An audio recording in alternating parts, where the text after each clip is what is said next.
사랑하고 또 존경하는 우리 이무동교회 성도 여러분 안녕하십니까? 저는 오늘 다윗 왕의 실패에서 배우는 교훈이라는 제목으로 함께 사무엘하의 말씀을 나누고자 합니다. 저희가 지난 시간에는 청년 다윗의 이야기를 한 토막을 함께 나누었는데요. 오늘은 이 청년을 넘어서 중년, 다시 말하면 전성기입니다. 말 그대로 자기가 말하는 대로 다 할 수 있는 시기에 다윗 그 시기에 그가 실패한 이야기, 우리가 잘 아는 밧세바 사건을 통해서 우리가 좀 교훈을 얻고자 합니다. 사무엘하에 보면은 그가 예루살렘에 있었다라는 말씀이 기록되어 있습니다. 통치한 지 약 20년쯤 지났을 때이고 나이로 치면 50세 전후다. 제가 어떤 목사님에게 들었는데 목회 전성기는 45살부터 55살 이렇게 그런 얘기를 하셨던 어떤 목사님 얘기를 들었어요. 어쨌든 50대 전후기 때문에 가장 힘 있고 또 지혜 있고 통치의 절정기였습니다. 영감의 글에 보면 다윗은 승리의 성과와 그의 지혜롭고 유능한 통치에 대한 존경에 둘러싸여 있었다. 성공적인 그의 왕도가 있었다는 것입니다. 이 예루살렘에 있었던 그 직전에도 그 이방 나라하고 싸워서 승리를 했습니다. 이런 이 다윗의 모습 가운데서 이제 우리가 좀 실패를 어떻게 그가 하게 되었는지를 좀 우리가 살펴보려고 합니다. 어떻게 이렇게 훌륭한 다윗이 범죄의 그 굴에 빠졌을까 보면 첫 번째는 권세와 사치에 그가 미혹되었다는 것입니다. 푸른 초장에서 사울의 갑옷도 버리던 그의 정말 젊은 신실했던 패기로웠던 그 모습과는 달리 그가 이제 50세가 되니 점점 편해진 것입니다. 제가 존경하는 한 연합회장님을 하셨던 분이 그런 얘기를 하셨어요. 예전에는 자신이 누가 자기를 칭찬을 막 해주면 그걸 되게 이렇게 경계하고 그 말을 이제 좀 이렇게 받아들이지 않고 그런 부분에 대해서 이게 마음을 이렇게 잘 지켰는데 요즘은 이제 은퇴하신 이후에 그 이야기를 들으니까 되게 좋다는 것입니다. 그 이야기를 또 듣고 싶고 그게 인간의 본성이라 그러면서 자신에게 정말 자신을 극찬했던 편지를 받았던 그 편지 내용을 다 보여주셨어요. 제가 봤나 3-4장 정도에 되는 거의 예수님급으로 이게 극찬하는 편지였습니다. 그런 것들이 굉장히 많았지만 자기가 이제 은퇴하고는 그런 얘기들이 이게 마음에 이게 와닿는다는 것이에요. 칭찬하는 것이.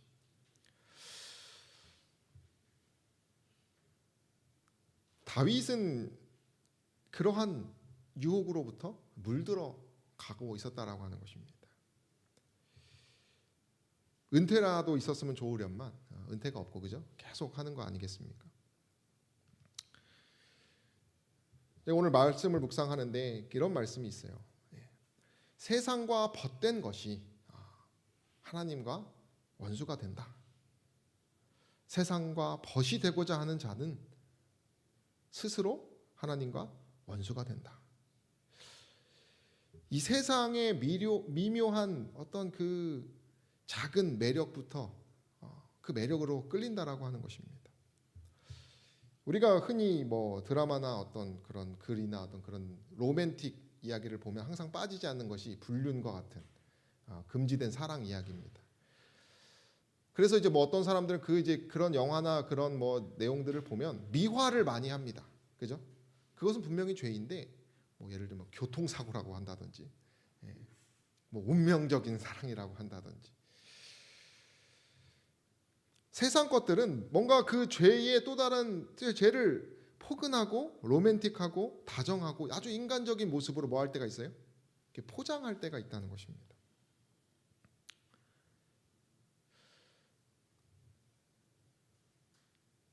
성경의 어떤 비참하고 어두운 죄로 세상의 것은 묘사하는 것이 아닙니다. 다 그런 것들을 예쁘게 포장합니다.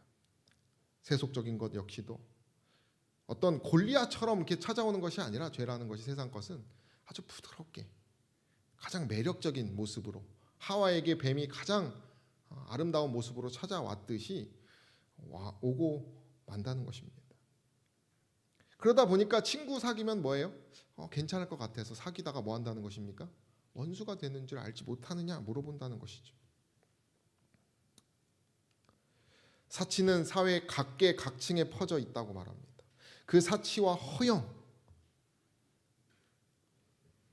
이것은 노아의 때의 기록이에요. 사치, 어떤 나를 향한 보상, 재물, 그런 것으로 내 마음을 채우면 성실성이 희생되고 공의를 굽게 하여서 가난한 자들을 압제하는 그런 일들을 벌인다라고 얘기하고 있습니다. 그런 사치, 우리가 뭔가 그런 얘기 있지 않습니까? 전자제품 하나를 집에서 싹 바꾸면 세련된 걸로 이제 뭐가 자꾸 눈에 띄어요? 헌 것이 자꾸 눈에 띄운다고 하는 것이죠. 이제 냉장고를 바꿨으니까 이제 전자레인지도 그 구색을 맞춰주고, 이거 하나하나 바꾸는 것이 뭐예요? 현대 사회의 어떤 그런 국룰입니다. 옷도 마찬가지죠. 뭔가 예쁜 바지를 하나 사면은 그 색깔에 맞춘 옷이 없어요, 그죠? 그럼 어떻게 됩니까? 또 사게 된다는 것이죠. 뭐 자기의 취미 활동도 마찬가지입니다. 어떤 장비를 하나, 저도 캠핑을 참 좋아했었는데 뭐 지금도 종종 하지만은 어떤 부품을 사면 그 색깔과 그 느낌과 맞는 것을 또 찾게 된다는 것이죠. 그럼 밤새 제가 막 싼 것을 찾고 있는 제 모습을 보고 부끄러울 때가 있어요. 이런 허영이 자연스럽게 들어온다는 것입니다. 작은 것부터.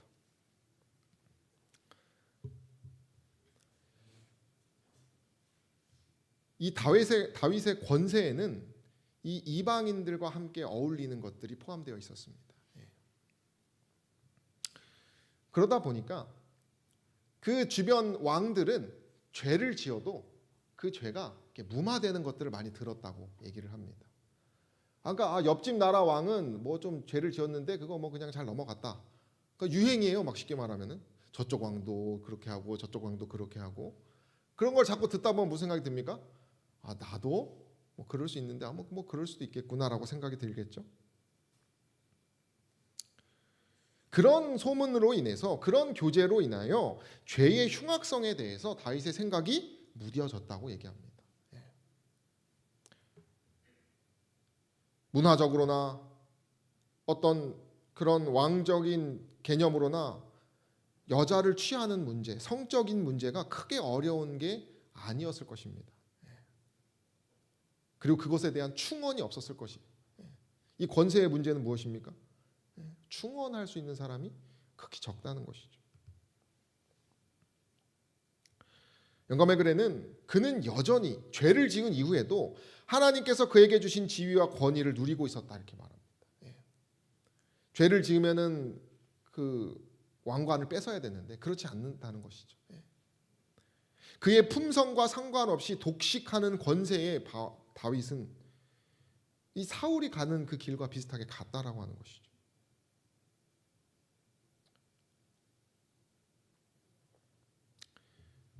한 중국인 예술가가 세계 지도자들의 노령 버전의 인형들을 만들어서 이것을 스스로 움직이는 휠체어에 태워서 이것이 자동으로 돌아가게끔 하는 그런 어떤 창작물을, 그런 공간을 만들었습니다. 실물 크기의 인형들이고 그 권세를 잡았던 지도자들의 이런 모습이에요. 달팽이 속도로 이 휠체어가 삐걱삐걱 되면서 움직인다고 합니다. 이곳에 가면. 그럼 자기들끼리 부딪히면 다시 돌아가고. 그러나 그들의 옷이 퇴색되어 있고, 이것은 이런 모습이에요. 이 권세라고 하는 것이 뭐라는 것이에요? 시드는 풀처럼 영원하지 않다는 것을 경각시켜주는 한 예술 이야기라고 하는 것이죠. 그러나 다윗이 이것을 망각하고 그의 그 마음이 물들어가기 시작했다는 것입니다. 두 번째는 안일과 방심이라고 하는 것이죠. 사단이 그의 마음에 안일하고 방심하고 있었던 때에 그를 노렸다라고 얘기합니다. 사무엘하에 보면은 전쟁철인데 자신만 그대로 예루살렘에 머물고 있었다 얘기를 합니다.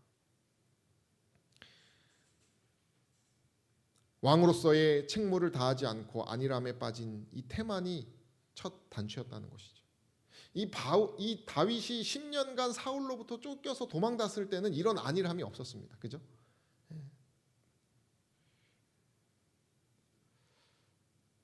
그는 내면적으로 느슨해지고 경계심이 허물어지고 좀 이제 내가 좀 이제 열심히 달렸으니까 좀 잠깐 쉬어야겠다라고 하는 그 순간에 사단이 노렸다라고 하는 것이죠. 그 기록에 이제 사무엘하에 보면은 저녁 때에 다윗이 그의 침상에서 일어났다 이렇게 말합니다. 저녁에 뭐 해야 됩니까? 자야 되는. 이 저녁은 이제 오후쯤이라고 얘기해요. 3시부터 해 넘어가기 전 그때 일어났다는 얘기입니다. 그 무슨 말입니까? 낮잠 자고 일어났다는 얘기죠. 군사들은 열심히 전쟁터에 나가서 의무를 다하는데 낮잠 자고 있다가 일어난 것이에요.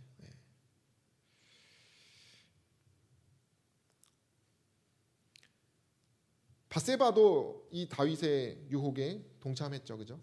밧세바도 생각해 보면 남편은 지금 어디 나가 있어요? 전쟁에 나가 있어요. 홀로 남아 있어요.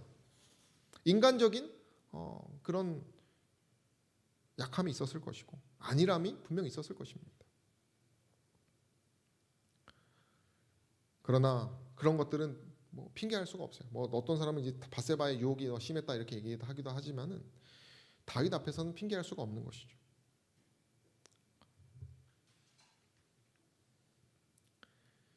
교과책이 사무엘하 교과책이 없어서 막 찾아봤는데 91년도에 교과가 하나 있더라고요. 그래서 보니까 다윗이 정말 정열적인 사람이라고 표현합니다. 그러니까 그가 그 정열적이었기 때문에 신앙도 뜨겁게 했다는 것이. 근데 이 뜨거운 그의 그 성품이 방종도 마찬가지로 한다는 것이죠. 그가 이 안일함과 방종에 빠질 때는 그가 정열을 다해서 신앙을 했듯이 급속도로 빠져버렸다는 것이. 육욕으로 화하고 육욕은 재빨리 간음을 행하게 만드는 것입니다. 이 안일함이 다윗을 망가뜨리는 것이. 마지막으로는 이 다윗은 나를 사랑한 사람이에요. 내 감정, 내 명철, 내 그 마음이 중요했던 사람입니다. 영감의 글에는 자신을 의뢰하는 정신과 자기를 높이는 정신이 그가 빠지게 된 원인이라 말합니다. 다윗은 아내가 몇 명일까요? 제가 좀 찾아보니까 첫 아내가 일단 사울의 딸이 있습니다. 그리고 헤브론에 그가 통치했을 때 6명의 아내가 있었어요. 그리고 예루살렘에서는 이제 뭐 이방 나라하고 교제도 해야 되니까 후궁들이 여럿 있었습니다. 성경은 분명히 얘기합니다. 왕된 자는 아내를 많이 두어서 그 마음이 미혹되게 말 것이라 이렇게 얘기했어요.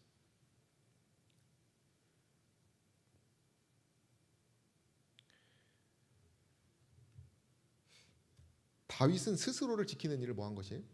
풀어버린 것입니다.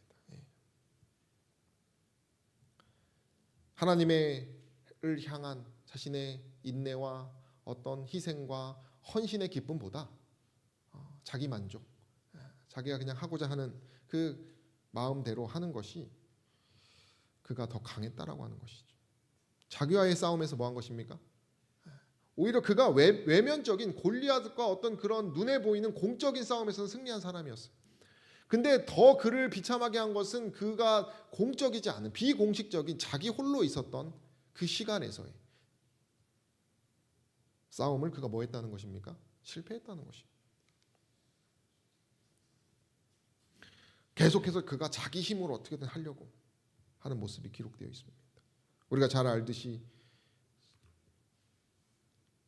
밧세바하고 그냥 하룻밤께 좀 자려고 했었어요. 다윗은 그 유혹을 참지 못하고 근데 밧세바가 와서는 뭐라고 말합니까? 임신했다는 얘기를 하는 것이. 그래서 그것을 어떻게든 해결하려고 그가 끊임없이 자신의 노력을 다하는 것입니다. 우리가 이 역사를, 하나님의 이 구속 역사를 보면 이 밧세바를 통해서 나중에 누가 나옵니까? 솔로몬이 나와요. 그죠? 그러니까 하나님의 섭리가 분명히 있음에도 다윗은 자기의 힘으로 그것을 구출하고자 노력을 했다는 것입니다. 자기를 더 사랑하는 것이죠. 결국 그러한 문제로 다윗이 욕먹은 것이 아니라 여호와께서 욕먹었다고 얘기합니다. 왜냐하면 이 다윗이 가졌던 그 꾀들이 다 뭐한 것이에요? 들통난 것이에요. 어떤 유명인도 뭔 용서가 안 돼요? 거짓말은 용서가 안 된다는 거 잘 아시잖아요. 그죠? 그래서 정말 승승장구했던 여러 유명인들이 거짓말하다가 끝난 것을 우리가 보게 됩니다. 다윗도 그의 그 거짓의 그런 정말 위선적인 행동들이 낱낱이 다 드러난 것입니다. 그때 다윗이 고백했던 하나님의 이름들, 정말 우리아를 정말 사랑한 것처럼 그가 아마 눈물 흘리면서 우리아를 향한 장례를 치렀을 것입니다. 그러나 속셈 알고 보니까 뭐예요? 그 안에 들어가려고 연기.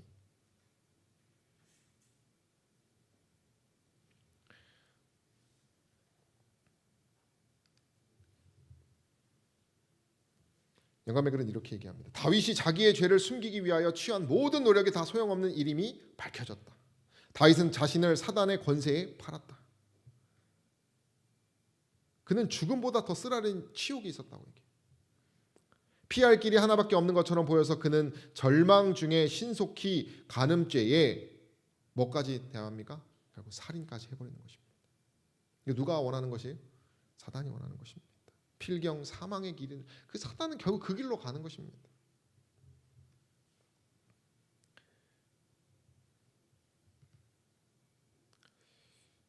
영감에는 이렇게 얘기합니다. 슬프다. 어찌하여 정금이 광채를 잃었는고, 어찌하여 최고의 정금이 변했는고.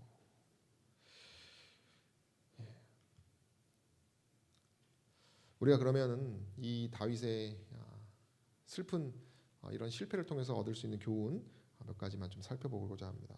첫 번째는 보기에 작은 일을 우리가 주의해야 한다는 것입니다.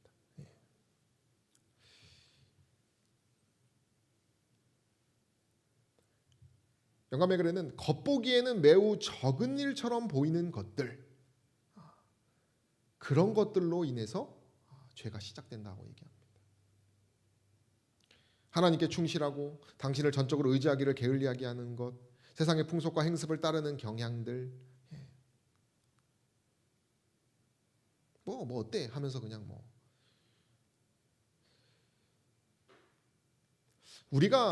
우리의 영적 상태가 어떠하냐에 따라 어떠하냐라고 하는 문제는 세상 것이 우리 눈에 어떻게 보이느냐에 달려 있다고 해도 과언이 아닙니다. 세속적인 것, 선정적인 문화, 부와 권력, 이런 것들이 내가 그런 것들을 어떻게 느끼고 있느냐가 우리의 영적 상태를 알 수가 있어요.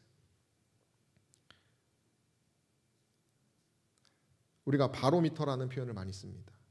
어떤 날씨의 척도가 되는 그 기압계의 그 기준을 가지고 바로미터라고 얘기를 하죠. 우리의 영적 바로미터는 그런 것들입니다. 이런 세속적인 것, 겉보기에는 매우 흔하고 적은 일처럼 보이는 것들, 우리가 그런 것을 어떻게 생각하느냐에 따라서 우리는 승리할 수도 있고 무너질 수도 있다는 것이죠. 다윗은 눈에 보이는 골리앗과의 싸움에서는 승리했지만 밧세바를 놓고 벌어진 싸움에서는 패배했습니다. 사소하고 비공개적이고 어떻게 보면은 한 여인을 왕이 취한다는 것은 그렇게 아까도 말씀드렸지만 그때 문화로서는 큰 일이 아니었어요.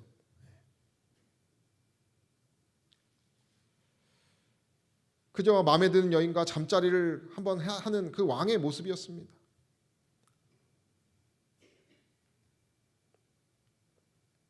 영감의 글은 이렇게 얘기합니다. 원수는 처음부터 몹시 놀랄 만한 일을 하는 것이 아니라 비밀리에 원칙의 요새를 침식한다 이렇게 얘기합니다. 그가 처음부터 그 권세와 사치와 안일과 점점 거기서 무너지듯이 사단은 그렇게 한다는 것이.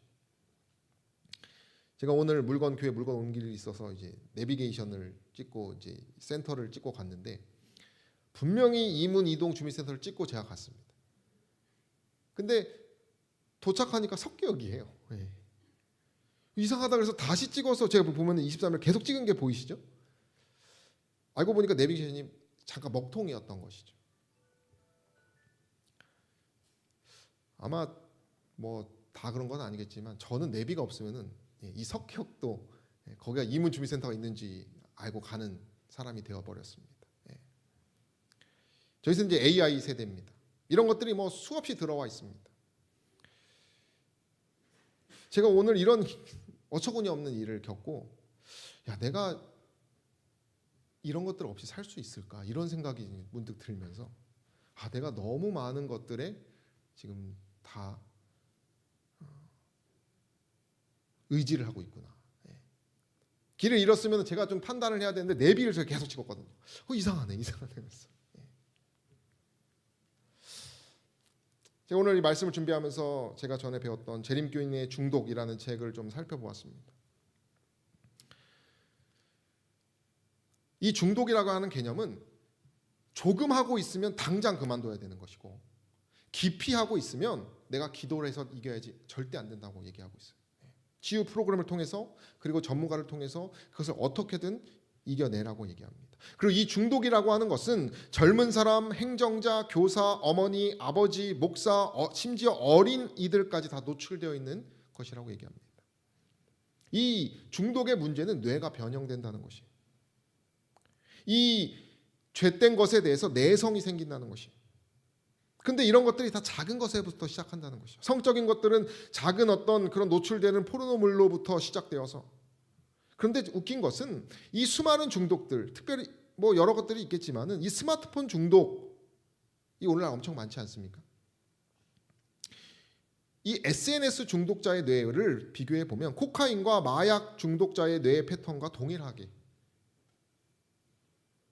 선상체가 활성화되어 있고 충동행동 관장 편도가 동일하게 활성화되어 있는 모습을 보게 된다라고 이야기를 하고 있어요.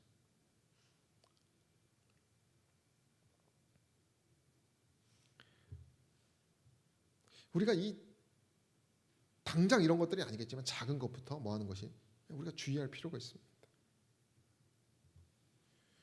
그래서 이 책은 이제 하나의 예를 나타냈는데 3초의 법칙이 있어요. 이건 뭐냐면 이제 뭐 흔히 그런 얘기를 제가 어떤 분이 그랬는데 이 사람이 정말 매력적이라고 하는 것은 인간은 0.2초면 다 알 수 있다고 한답니다. 0.2초면 인간의 뇌는 바로 알 수 있대요. 쉽게 말하면 남자가 여자가 예쁘냐 안 예쁘냐는 0.2초면 이미 스캔이 끝난다고 합니다. 마찬가지예요. 우리가 뭔가 부적절한 것을 보고 있다고 느끼면 이것이 위험을 감지하는 첫 번째 법칙입니다. 눈 깜짝할 사이에 알 수 있다고 합니다. 그러면 그걸 인지하는 것이에요. 순간. 그리고 두 번째는 눈길을 돌리는 것이에요.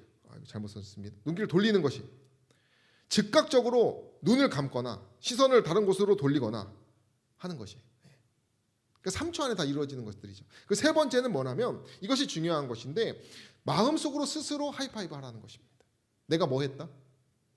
선으로 악을 이겼다 라든지 어떤 자기만의 방식으로 내가 실수로 어떤 것들을 했지만 나는 승리하려고 한다. 그래서 심지어는 그것을 승리한 일수까지 다 적으라고 얘기를 하고 있어요. 그만큼 이 중독이란 것이 뭐하기 때문에 정말 위험하기 때문에 이 3초부터 하라고 얘기를 합니다. 오늘 우리가 다윗이 겪은 그러한 작은 것들, 그 권세, 사치, 안일, 나에 대한 사랑들이 처음에는 그렇게 심하지 않았을 것입니다.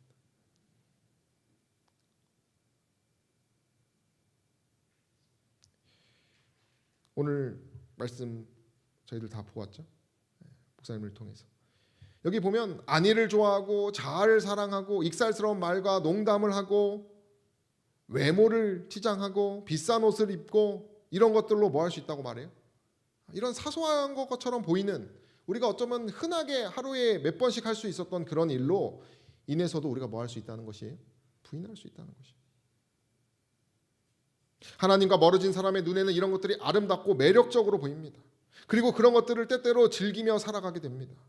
그러나 하늘과 가까운 사람은 이 땅의 것들이 전혀 매력적으로 보이지 않는다고 한다는 것을 우리가 기억해야 한다는 것이죠. 우리가 영적 바로미터를 잘 살펴보시기를 바랍니다. 과로는 좋지 않은 것이지만 나태의 결과는 더 두렵다고 얘기합니다. 그래서 우리가 안일, 이 태만, 이러한 것들을 정말 조심해야 해요. 그래서 여기서는 이 자녀들의 성적인 음행들이 문제라고 이렇게 얘기를 하고 있어요. 그런 어떤 성적인 그러한 문제들이 부패한 습관에 빠지게 하고 부도덕한 습관에 빠지게 하는 원인이라고 얘기를 한다는 것이죠. 이 다윗도 역시 그 안일함에 빠져서 결국 그런 거에 노출되지 않았겠습니까? 차라리 노동하는 것이 낫다는 것이에요. 과로하는 것이 힘들지만 그 일을 계속하고 사는 것이 뭐보다 낫다는 것입니까? 태만하여 죄를 크게 짓는 것보다 낫다는 것이죠. 우리는 꼼꼼하게 지켜야 됩니다. 이 개미들이 종이 다릅니다. 이 오른쪽에 있는 개미들은 좀 작은 개미고 왼쪽에 있는 좀 큰 개미고 가운데는 이제 뭐 병정개미 같아요. 그래서 이 개미들이 싸움을 만들기 원치 않기 때문에 이 경계선을 이렇게 보면은 딱 만들고 있죠. 여기 보시면 이게 경계선입니다. 여기. 얘네들이 경계선이에요. 그리고 얘네들이 개미입니다. 개미. 너무 커서 잘 여기 개미 보이시죠? 이 경계선이 어떻습니까? 촘촘합니까? 네, 촘촘하죠. 영적 바리게이트를 꼼꼼하게 잘 쳐 나가는 것이죠.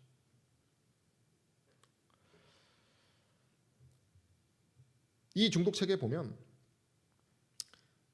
악습의 희생이 된 사람들은 그들 자신을 위하여 노력할 필요를 깨달아야 한다고 말합니다. 다른 사람들이 그들을 건지기 위하여 가장 열렬한 노력을 기울이고 하나님의 은혜가 값없이 주어지고 그리스도께서 탄원하시고 그분의 천사들이 봉사할지 모르지만 우리 함께 읽어볼까요? 노란 글씨 그들이 시작 그들이 스스로를 위하여 싸우고자 분발하지 않으면 모든 일이 허사가 된다는 것입니다. 기억하시는 저와 여러분 되시길 간절히 소망합니다. 우리가 작은 일부터 꼼꼼하게 해야 돼요. 오늘 영광이가 저한테 연락이 왔습니다. 잘 지내시나요? 지역 형님이 주신 돈으로 전도의 선물 준비하고 있다고 감사하다고 전해주세요. 우리 지역 청년이 1000명을 나왔어요. 뭐 종종 오는 이제 요즘 꾸준히 이제 나오겠다고 하고 지난주에는 뭐 여수 가서 못 왔는데 영광이 그 소식을 듣고 저한테 계좌를 달라고 하니까 영광이가 안 주더래요. 그러니까 어머니한테 물어보니까 안 주신다 그러더라고요. 그래서 저한테 좀 용돈을 주고 싶다. 본인이 쓰려고. 인마이 포켓 하라고 주는 돈이죠. 근데 우리 선교사님은 그것을 다 뭐 했어요? 이렇게 보니까 분명히 용돈 제가 당부했거든요. 이건 너를 위해 쓰는 것이다. 했는데 자기를 부정하고 부인하고 뭐 하고 있어요? 하나님께 드리는. 이런 사람은 마음이 어떨까요? 사단이 뚫을 수가 없는 것입니다. 그런 저 여러분 되시기를 간절히 소망합니다. 두 번째는 보기에 작은 경고들을 두려워해야 한다는 것입니다. 이 우리아는 제가 보니까 이방인이에요. 이방인인데 쉽게 말하면 삼육학교를 나와서 신앙을 하고 있는 충성스럽게 교회를 섬기고 있는 성도입니다. 귀합니까? 저는 제일 귀한 사람이 그런 사람들이라고 생각해요. 청년반에서 제가 누누이 말합니다. 교회가 있는 목적이 우리 의관이 같은 청년이라고 저는 생각해요. 물론 우리 성도님들도 그런 정말 하나님 보시기에는 귀하지만은 저는 그렇게 믿습니다. 하나님의 종의 용감하고 충성스러운 장교 중에 37인 중에 한 명이라고 말합니다. 그리고 바세바의 아버지는 다윗의 군대에서 용사를 칭호를 불려받은 모사 아히도벨의 소모 아히도벨이에요. 용사고요. 그리고 그 바세바의 할아버지가 아히도벨입니다. 누가 봐도 우리 편이에요. 그죠? 누가 봐도. 그리고 정말 누구보다 다 잘해줘야 될 가족입니다.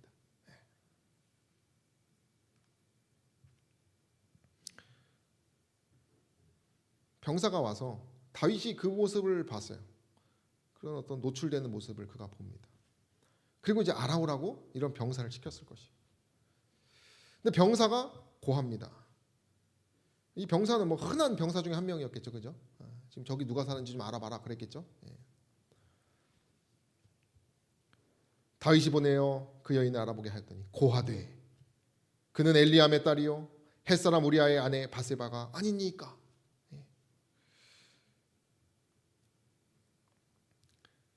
다윗은 이 작은 신하의 소리를 거절해서 범죄했고요.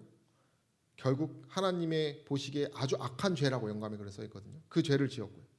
결국 이 작은 병사의 소리를 제대로 듣지 못해서 나단 선지자로 하여금 더 큰 책망을 받아서 더 큰 힘든, 제가 이 다윗의 이 시편 51편이나 몇 가지의 그의 그 바세바와 관련된 시편을 계속 좀 봤어요. 그걸 보면서 느낀 것은 죄를 지으면 안 되겠다. 그게 그 고뇌가 저도 감당할 수가 없고 이해가 안 될 정도의 그 깊이 들어가더라고요. 그 심연으로.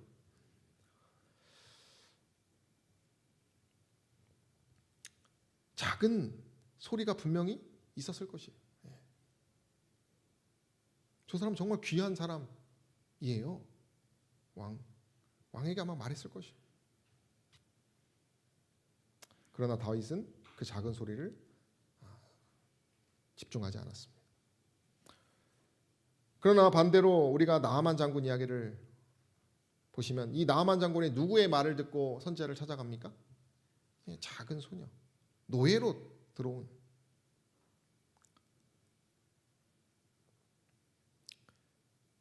여기 보면 무의식 중에 이 소녀가 하나님의 일을 했다고 되어 있어요. 아주 사소한 것입니다. 무의식 중에 순간 생각이 난 거예요. 나만이 아프고 문둥병 걸렸다고 얘기를 들으니까 자기 동네에 누가 생각나요? 문둥병 고치시는 선지자님이 생각이 나요. 그래서 그냥 살짝 가서 혹시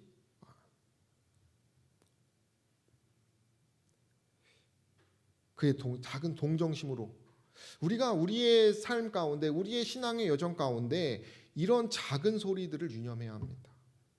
누군가가 나에게 와서 지금 그런 태도가 조금 염려돼요 라고 한다든지, 어떤 친구가 야 너 그거에 뭐 하지 말아라 라고 한다든지, 그런 얘기를 우리가 무시해서는 안 된다는 것이죠. 누군가가 나에게 그냥 말하는 것처럼 보이는 한마디를 우리는 잘 생각하는 겸손이 필요합니다.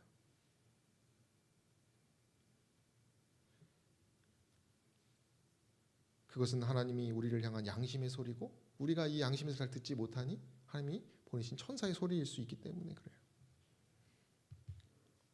야고보서에 보면 이 차에 보면은 사각지대가 이렇게 있다고 합니다. 차에도. 우리도 열심히 신앙생활을 하고 자기 나름대로 경건의 시간을 보내겠지만 우리 다 모두는 이런 사각지대가 있어요. 내가 나를 다 알 수 있는 사람은 아무도 없습니다. 그래서 야고보서에는 서로 죄를 고백하여 기도하라는 말이 있어요. 이것이 공동체가 필요한 이유입니다. 절대 혼자서는 신앙을 저는 끝까지 갈 수 없다고 생각합니다. 왜 하나님이 서로 죄를 고백하며 기도하라고 했을까? 우리 주변에 예수 그리스도를 사랑하는 사람, 그리고 우리의 이 교회 안에서 우리가 사랑을 나누고 헌신하는 사람들의 그러한 작은 말 한마디를 귀 기울이시는 저와 여러분 되시기를 바랍니다.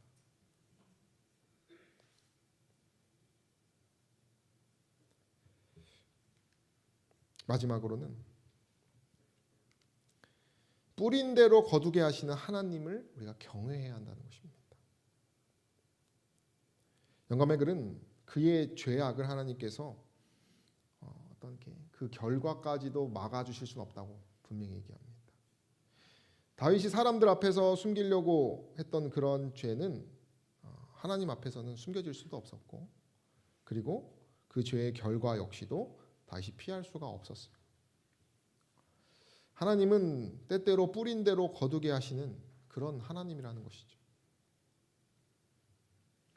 다윗이 이 밧세바가 임신했다는 소식을 듣고 그 꾀를 내어 가지고 우리아한테 잠을 자도록 하려고 노력을 하지 않습니까?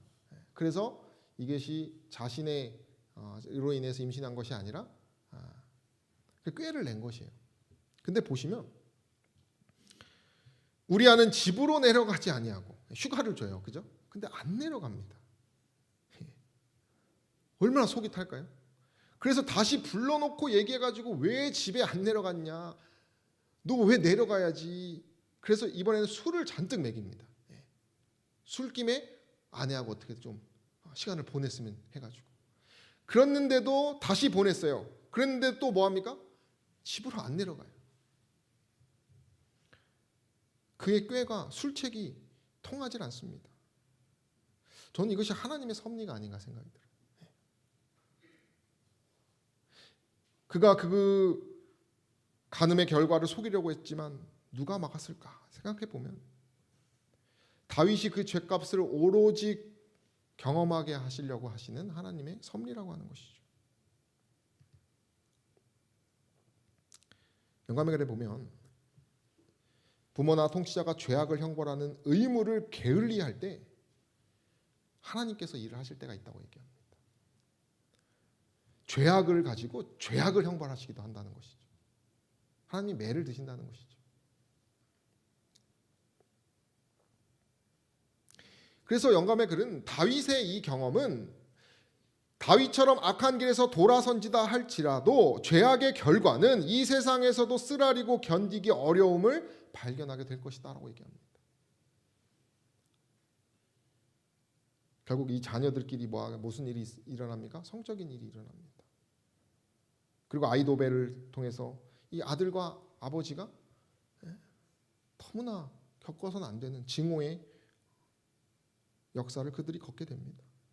뿐만 아니라 이 밧세바를 통해서 낳은 아이도 금방 죽게 돼요.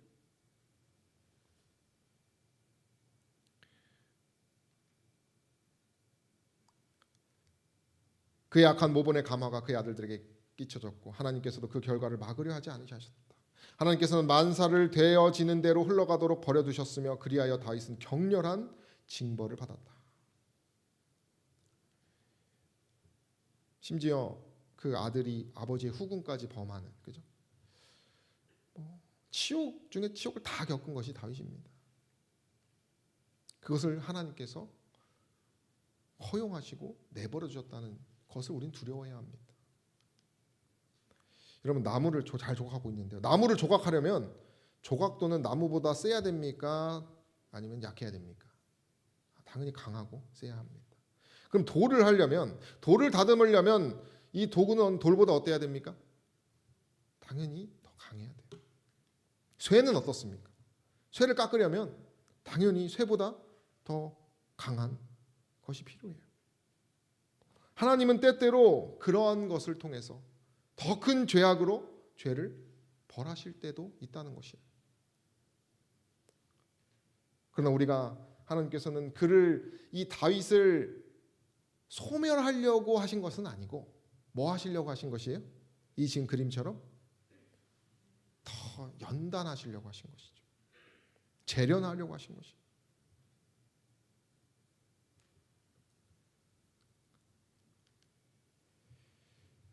사무엘하 분명히 얘기합니다. 이제 내가 나를 업신여기고 햇사람 우리아의 철을 빼앗아 내 철을 삼았은즉 칼이 내 집에 영영히 떠나지 아니하리라 하셨고,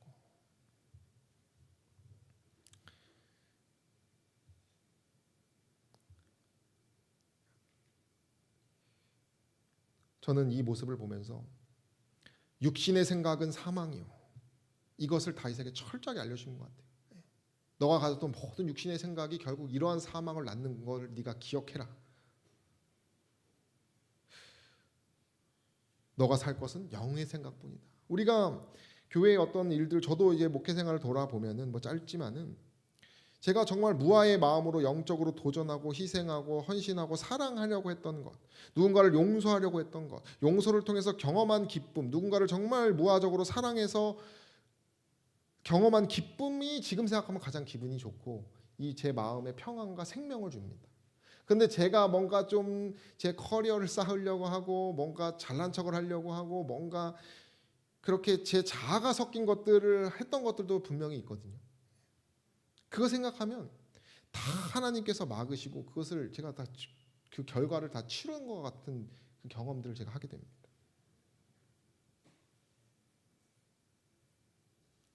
어떤 신학자가 이렇게 얘기합니다. 술 취한 우리아가 술 취하지 않은 다윗보다 경건하다.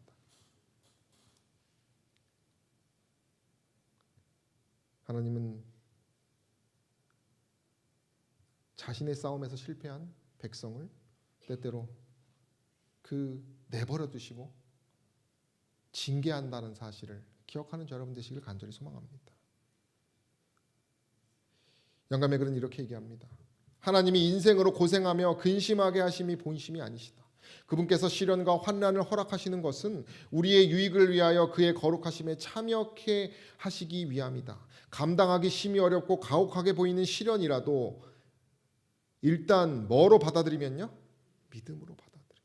우리가 그 하나님의 그 내버려 두시는 섭리를 우리는 믿음으로 바라봐야 합니다. 그러니까 우리의 이 삶의 전적인 것을 하나님에 대한 믿음으로 우리는 바라봐야 합니다. 그러면 뭐라는 것이에요? 축복이라는 것이에요. 경외감이라고 하는 것이 우리 마음에 들어오면 도덕성에 긍정적인 영향을 준다고 합니다. 그래서 윤리적으로 되고 유대감을 더 느끼고 더 잘 희생하고 그렇게 한다고 해요. 이런 경외감은 어떤 초자연적인 그리고 그 광활한 대자연을 보기도 하지만 저는 이 세상의 시작과 끝을 주관하시는 하나님의 이 구속의 역사를 생각하면 경외감이 들어요. 그리고 이 다윗의 이 정말 실패 얘기를 오늘 우리는 나누고 있지만 우리가 다윗이 이 실패했지만 하나님이 어떻게 그를 다시 사용하시는지 우리는 잘 알고 있습니다. 그 하나님의 놀라우신 역사를 생각하면 우리는 경외감이 들 수밖에 없다는 것이죠. 우리가 그래서 우리 삶에게도 똑같이 적용하는 것이죠.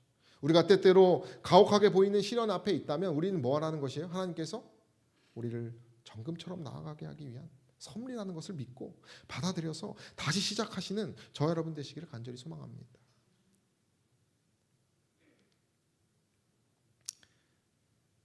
다윗은 스스로 겸비하고 죄를 자백했다고 해요. 어떤 사람들이 죄가 더 약한데 사울이 어떻게 다윗만 이렇게 편애하느냐라고 하지만 다윗과 사울의 가장 큰 차이는 사울은 체면을 유지하려고 죄를 고백한 것이고 다윗은 진정으로 고백했어요. 제가 시편을 다윗의 그 고백을 읽으면서 그런 말이 있어요. 하나님은 제사보다 나의 상한 심령을 더 원하지 않으십니까? 사울은 제사를 드린 거예요. 빨리 죄책감 덜어버리려고. 그러나 다윗은 뭘 알아요? 하나님 심정을 아는 거예요. 그냥 어떤 화려한 제사가 아니라 그냥 성급한 형식적인 제사가 아니라 내 마음에 통해하는 그 상한 심령을 더 뭐 하신다는 것이에요? 하나님이 더 좋아하신다는 것을 아셨다라고 하는 사실이죠. 그렇기 때문에 다윗을 다시 쓰셨다라고 하는 것이죠. 오늘 우리가 함께 나누는 다윗의 이야기는 크게 축복과 은총을 받은 자들이라 할지라도 안전하다고 느끼고 깨어있어 기도하기를 게을리해서는 안 된다라는 경고의 이야기이기도 합니다. 사랑하는 성도 여러분, 우리가 때때로 지내다 보면 어떻게 다윗 같은 사람이 어떻게 그럴 수 있을까? 뭐 그럴 때도 있고, 그죠? 실망할 때도 있어요. 그러나 우리가 이 다윗의 역사를 통해서 우리가 늘 깨어 있어야 한다는 것, 그 어떤 누구도 거기서 벗어날 수 없다는 것을 가르치기 위한 하나님의 교훈이라는 사실을 기억하시기를 바랍니다. 그래서 우리의 그 점진적으로 다윗이 무너지는 그 역사를 생각하셔서 작은 일을 우리가 경계하시고 또 작은 세미한 소리를 귀 기울이시고 그리고 우리의 인생 역사를 주관하시는 그 하나님께 경외감을 드리는 저 여러분 되시기를 간절히 소망합니다. 우리 끝으로 이것을 읽고 마치도록 하겠습니다. 우리가 하나님의 섭리로 인도하고 계심을 믿고 이런 마음으로 살기를 바랍니다. 우리 함께 읽겠습니다. 하나님이여, 시작. 하나님이여, 나를 살피사 내 마음을 아시며 나를 시험하사 내 뜻을 아옵소서. 내게 무슨 악한 행위가 있나 보시고 나를 영원한 길로 인도하소서. 그런 저 여러분 되시기를 간절히 바라며 말씀을 마치겠습니다.